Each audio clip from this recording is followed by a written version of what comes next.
One daring attack at Fort Ticonderoga changed everything. Ethan Allen and the Green Mountain Boys captured the fort without losing the moment.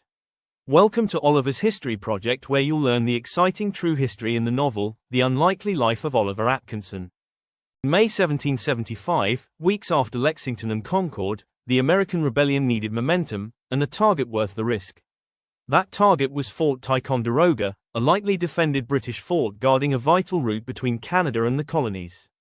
At dawn, American forces led by Ethan Allen and Benedict Arnold stormed the fort, catching the British completely off guard.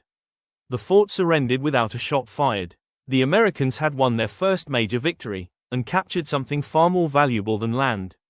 Inside Ticonderoga sat dozens of heavy cannons, exactly what the Continental Army desperately lacked. That winter, Henry Knox hauled those cannons over frozen rivers and mountains, nearly 300 miles to Boston. Placed on Dorchester Heights, the Ticonderoga guns forced the British to evacuate Boston, America's first major strategic victory.